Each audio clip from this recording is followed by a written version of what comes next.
Today on the show, I talk about the return of Pepper Potts as Rescue. Hello and welcome to the show with issues. I'm Auram, and today I want to finally talk about one of the coolest things to come out of Matt Fraction's Invincible Iron Man run.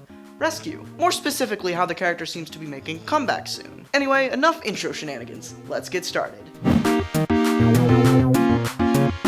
So before I get into how Rescue is making her big comeback, I'll go over her origin and who she really is. Back in Matt Fraction's Invincible Iron Man run, Pepper Potts and Tony Stark were at an office function in one of their new companies. Everything was going great until Ezekiel Stane, the son of Obadiah Stane and the soon-to-be Iron Man 2.0, blew up the building, leaving Pepper unconscious under loads of debris. Tony saved her from the wreckage and found shrapnel crawling towards her heart and did the only thing he could think of, putting an electromagnet, not unlike Stark's, in her chest. Pepper was reluctant to the idea of it being a part of her, but eventually came to terms with it and accepted the new ring of light that was keeping her alive. Shortly after the events of Secret Invasion and during the events of Dark Reign, Tony Stark became a huge target for Norman Osborn's hammer, which is basically a newly named shield. Osborn painted Stark in a horrible light, even saying that he was solely responsible for the Skrull invasion. This led to Norman attempting to shut down and assault every Stark Industries building in the world to cut off all resources from Iron Man if he attempted to escape arrest. In the middle of all this, Pepper was taken hostage in one of the Stark Industries buildings and eventually found a suit of armor in a hidden room in the building. She got in the suit and quickly escaped captivity. The suit was later revealed to be specifically made for Pepper's biology and cybernetic enhancements, and was even equipped with an AI version of Jarvis, the Avengers' butler. Yes, this is pretty much the Jarvis we see in the Marvel Cinematic Universe. The suit was also not very weaponized. It used mostly electromagnets in place of repulsors. Pepper used the suit as a means to protect the innocent and, fittingly, rescue civilians from danger caused by other superhero battles and such. It's also worth mentioning that the number designation for the suit is the Mark 1616. Jarvis, the AI in Pepper's suit, eventually revealed that he had developed romantic feelings and intentions for her. Jarvis kidnapped Pepper to protect her from going into the field and hurting herself, but the AI was eventually deactivated by the new Iron Man. Pepper destroyed the rescue suit soon after and hasn't been back to superheroing since. So how does Pepper finally get back into the rescue suit if it's effectively destroyed? Well, that's what's interesting about her goings-on in the new Superior Iron Man series, especially lately. Well, we're gonna have to get pretty specific about the new series, so I'd click off the video if you don't want to be spoiled. You've been warned. Alright, so after the events of Axis, Tony Stark's morals were inverted, which basically left him the man he was before, minus all the ethical codes that he lived by. Tony moved to San Francisco and started doing some very devious things, borderlining on supervillain status. Pepper, knowing Tony so well, took notice to this and realized something was wrong. She tried talking sense into the Superior Stark, but had no success. Potts decided that she had to take further action to get the man she once knew back, and began to activate a contingency that was created years prior. This contingency plan came in the form of an AI version of Stark created after suffering an almost fatal mental attack by the Black Llama. Tony used a short-term mind wipe on himself so he would forget that he created the artificial intelligence that Pepper has now activated. Pepper and the artificial Stark's plan was to infiltrate Superior Stark's brain to fix whatever had happened to him. Superior Stark escaped after destroying the suit that contained the AI and flew back to Stark Island. Superior Tony invited pretty much all of San Francisco to the island for what seemed like a huge party. This was, in actuality, a plan to basically mind control all the attendees and use them as a huge human shield against the artificial intelligence. The AI, however, brought a legion filled with various other suits to take the civilians off the island and then confronted the Superior Stark himself. This is more or less where we are currently in Superior Iron Man. So what does all this mean for Pepper Potts in the rescue suit? Well, this is all pretty much based on the solicitation and cover for Superior Iron Man issue 9, which features Potts in what looks like an updated rescue suit. There are two very interesting details here: the suit and what they're calling her in the solicitation. The tagline for this issue is "Superior Iron Man is dead, long live Superior Iron Woman." So they're not calling her Rescue now? And Tony is dead? Well, we know that Tony doesn't die as shown by Hickman's Time Runs Out stuff,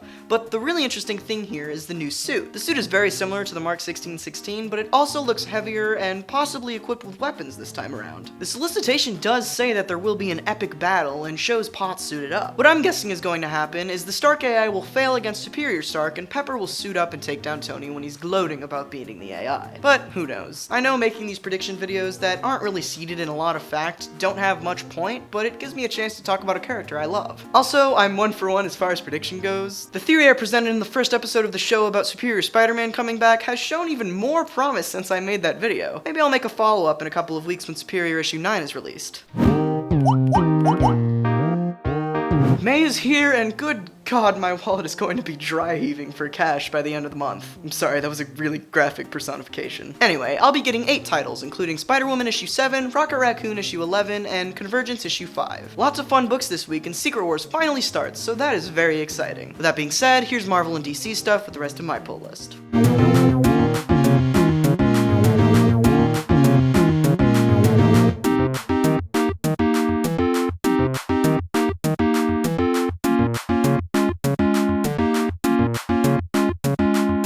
that's it for this week. If you notice something different going on behind me, well, you're not crazy. I was contacted by a viewer who wanted to do some graphic work for me, and he came up with this new set. I really love it, and I just wanted to say thanks to Geekshriek for doing it once again. I'll be putting his YouTube in the description from now on. Go check it out. Anyway, thanks for watching as always. Next time, I finally accept my defeat and build a life raft to fly off into the sunset.